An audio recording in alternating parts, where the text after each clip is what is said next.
Hello guys, मैं हूं Ved Dubey and welcome to my YouTube channel. Thumbnail देख के तो आप लोगों को पता चल ही गया होगा, मशहूर कलाकार हमारे क्राइम पेट्रोल के। हालांकि इन्होंने क्राइम पेट्रोल कब का छोड़ दिया है, लेकिन क्राइम पेट्रोल इन्हें नहीं छोड़ रही है। अगर मैं इनकी कहीं भी तस्वीर डालता हूँ तो बस क्राइम पेट्रोल वाले कॉप, सफ़ेद बालों वाले कॉप। अब बताओ हम उनसे अब क्या बात करें। ऐसा अगर लोगों ने कहा तो मैं आप लोगों का धन्यवाद देता हूँ।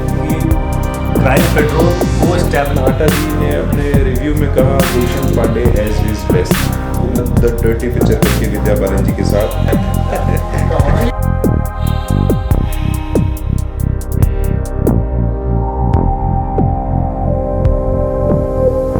तो हमारे साथ में है गुलशन पांडे जी।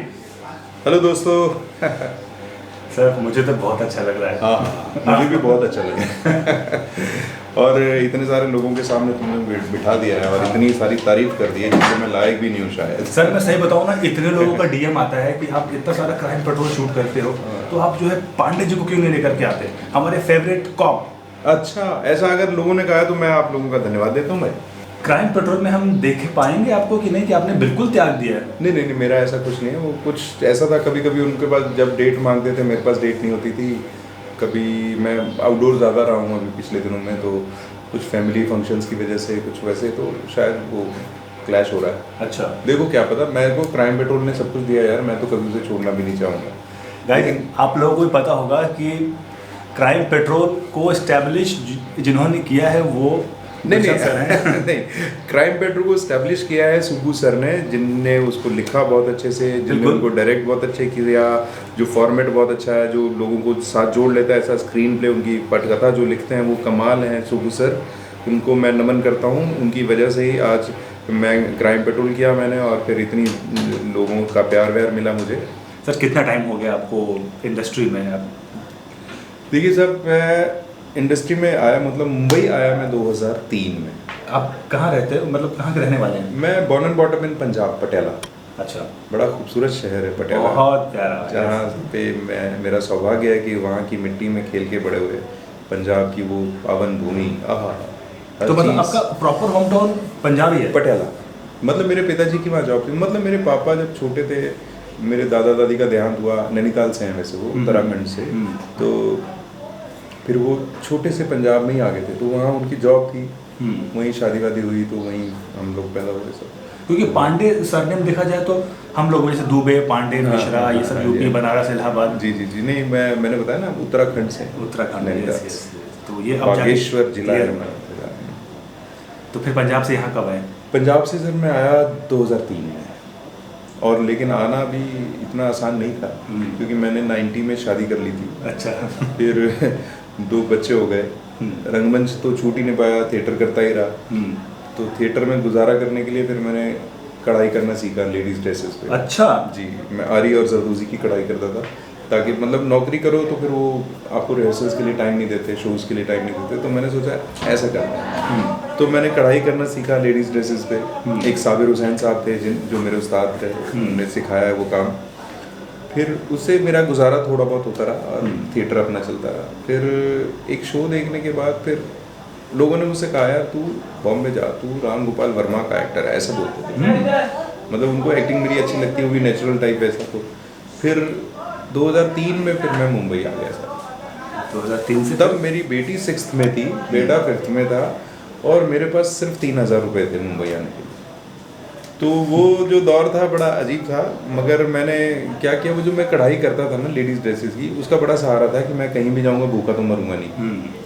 तो लेकिन वो टाइम बड़ा कंज्यूम करता था वो काम, मतलब एक ड्रेस हाथ की कढ़ाई आप समझ सकते हैं, पूरा टाइम निकल जाता है। यस। तो फिर मैंने उसके लिए ना लेडीज़ ड्रेसेस को सिलना सीख लिया, पंजाबी स्टाइल, सलवार सूट वगैरह। अच्छा। तो फिर वो उसमें मतलब आप 2 घंटे में एक ड्रेस बना सकते हो, 200-300 रुपये किसी से भी चार्ज कर सकते हो, तो आपने दिन में 2 भी बनाई तो आपका गुजारा हो सकता है। तो मैंने वो सीखा। फिर जब मैं मुंबई आया तो मैं एक सिलाई की मशीन, 3000 रुपये, एक कैंची और एक इंच टेप अपना लेकर आया था पंजाब से। तो बस वो शुरू हुआ सफ़र, तो बड़ा मस्त रहा। तो 2003 से ये कब तक सिलाई का? बस 2004 में ख़त्म। 1 साल। 1 साल, मतलब वो उसमें भी फुल फ्लेज में सिलाई नहीं करता था, हाँ क्योंकि करने तो यही आए थे, पैदा तो इसीलिए हुआ है। वो तो एक सहारा होता है ना इंसान को, वो था कि तो उन्हीं के साथ साथ आपका ये ऑडिशंस मीटिंग उनके साथ साथ ऑडिशंस चलता हुए, था। मीटिंग्स होती थी, कोऑर्डिनेटर्स आप जानते हो उनके, तो काम काम फिर मतलब वो 1 साल के बाद मुझे छोटे छोटे रोल्स मिलने लगे डेली सोप्स में, कभी नौकर, कभी सिक्योरिटी गार्ड, बस इससे ज़्यादा ऊपर कभी नहीं मिला था। एक बार ममता सीरियल में मुझे डॉक्टर बना के कोऑर्डिनेटर ने भेज दिया, तो सेट से मुझे वापस कर दिया गया, कहते नहीं आप डॉक्टर नहीं लगते। मुझे बड़ा अजीब फील हुआ है, मैंने कहा मैं डॉक्टर नहीं लगता, मतलब ये कौन सी बुक में लिखा है कि डॉक्टर हैंडसम स्मार्ट डैशिंग होना चाहिए। तो फिर आ गया, खैर मेरे को क्या ज़बरदस्ती का सौदा तो है नहीं। ये तकरीबन 2004-05 की बात होगी। हाँ जी, 5 साल की बात। 5 के आसपास की। लेकिन उस दौरान ना एक अच्छा काम ये हुआ था, एक एनएसडी के एक्टर थे श्री सीताराम पांचाल जी, ईश्वर उनको स्वर्ग में जगह दे, उनका देहांत हो गया कैंसर की वजह से। वो मुझसे मिलते थे कभी कभी, तो बातें होती थी। तो एक दिन वो एक फिल्म की मीटिंग के लिए जा रहे थे, मेरे को कहते आजा तुझे भी मिलवा देते हैं। तो गीतांजलि सिन्हा जी हैं भागलपुर की, वो एक फिल्म बना रही थी, ये खुला आसमान उसका नाम था, रघुबीर यादव जी, यशपाल शर्मा जी वगैरह सब थे उसमें। ये खुला आसमान, यस। ये खुला आसमान बड़ी अच्छी पिक्चर, वो चल नहीं पाई किसी वजह से, लेकिन स्टोरी वगैरह बहुत अच्छा था। तो वो जब सीतू भाई ने, सीताराम पांचाल जी को स्टोरी सुना रही थी और मैंने सुन रहा था, मैं बगल में बैठा हुआ, तो ख़त्म होने के बाद तो सीतू भाई ने कहा कि मैम ये गुलशन भी बहुत अच्छा एक्टर है, पंजाब से है, तो कोई इसके लिए रोल हो तो कहती नहीं हमारे तो कोई रोल ही नहीं है। मैंने कहा लेकिन मैम आपकी स्टोरी बड़ी अच्छी है, अगर उसमें कुछ छोटा सा भी होगा तो मेरे को बड़ा अच्छा लगेगा। करेक्ट। तो कहते हैं हमारी फिल्म में ना पतंगों का कंपटीशन है, तो उसमें कमेंट्री का है, अगर आप कर लो तो। मैंने कहा बिल्कुल कर लेंगे। तो ठीक है, कहते प्रोडक्शन वाले से मिलो।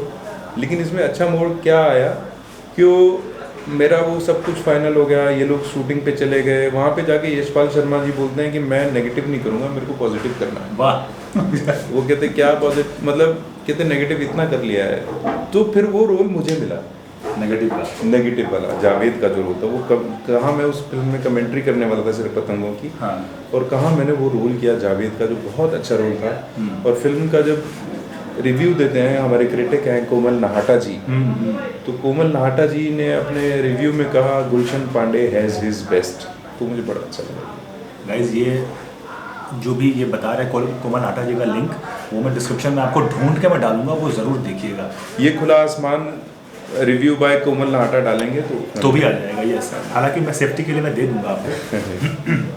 तो सर वो फिल्म रिलीज़ नहीं हो पाई? वो फिल्म रिलीज़ हुई, वो ये खुला आसमान, हाँ जी, वो दुर्भाग्य से वो एक ही दिन थिएटर पे रही थी शायद। अच्छा। और मैं तो देख भी नहीं पाया वो फिल्म, लेकिन चलिए कभी ना कभी कहीं ना किसी उस पर आएगी। उसके अलावा भी तो सर आपने इतनी सारी फिल्में, उसके अलावा बहुत सारी फिल्में मैंने, मुझे आनंद आया सबसे ज़्यादा द डर्टी पिक्चर करके विद्या बालन जी के साथ।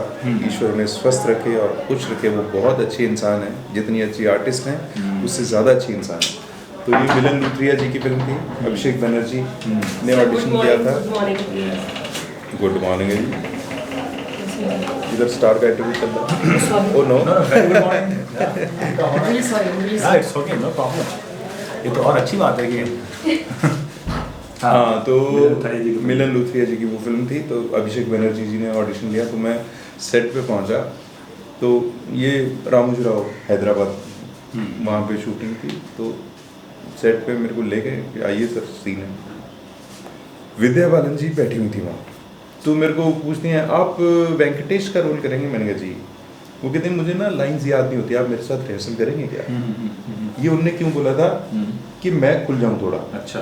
ये तो उनको लाइन याद आती नहीं, ऐसी बात नहीं है, उनके पास तो कब से स्क्रिप्ट होगी, उनको पास सब कुछ था, लेकिन वो देख मेरे को थोड़ा मैं फ्री हो जाऊँ, कर पाऊँ, ये मेरे को उनका ये अंदाज बहुत अच्छा लगा। कि फिर हम लोगों ने एक रिहर्सल की, मैंने रिहर्सल में 1-2 फंबल्स किए। फिर जब वो टेक हुआ मास्टर में, तो कट हुआ, वहाँ हम लोग रुके और मिलन जी ने बोला वेरी गुड, तो बड़ा अच्छा लगा मुझे। फिर क्योंकि पहली बार मैं इतनी बड़ी स्टार के साथ काम कर रहा था, और फिर बस वो क्लोजअप वगैरह होके सीन बहुत अच्छा हुआ। फिर मैं मिलन सर से मिलने गया, बाय करके आ रहा था, तो विद्या जी खड़ी थी मुझे बाय करने के लिए। यार ये बड़ी अच्छी बात लगी यार, उनका जेस्चर, मतलब इसीलिए ये लोग बड़े आर्टिस्ट कहलाते हैं, कितने अच्छे से ट्रीट करते हैं। जी जी जी जी। खैर ये सब बड़े छोटे सब चलता रहता है। यस। तो ये फिल्म हो गई, फिर मैंने की फिल्म खेले हम जी जान से, आशुतोष ग्वारिकर सर। अच्छा। तो वही शाहिद कोऑर्डिनेटर होते थे, उन्होंने ऑडिशन दिया था। तो सेट पे जैसे ही मैं पहुंचा, आशुतोष सर खड़े हो गए सर, और वो इतने बड़े आर्टिस्ट भी हैं वो, और बड़े सारे डायरेक्टर हैं, लगान जैसी जो ऑस्कर के लिए नॉमिनेट हुई हो पिक्चर, वो इतना डाउन टू अर्थ बंदे ऐसे खड़े हो गए तो वैसे ही घबरा जाते हैं हम लोग। मैंने सर प्रणाम करके फिर उन्हें बिठाया साथ में, फिर वो मुझसे बातें करने लगे जैसे हम लोग कर रहे हैं ना, ऐसे बातें करते करते ना उनको पता नहीं क्या हुआ, मैं उसमें एक टिकट चेकर का रोल रेलवे वाला कर रहा था। मतलब उसमें क्रांतिकारी लोग भेष बदल के जा रहे हैं, जो एक पुलिस से एनकाउंटर हो चुका है, तो किसी को गोली लगी है तो उसमें ब्लड है, कोई टिकट चेक करता है तो एक टिकट पे खून होता है, ब्लड रहता है, यस, तो ये पुलिस को इन्फॉर्म कर देता है।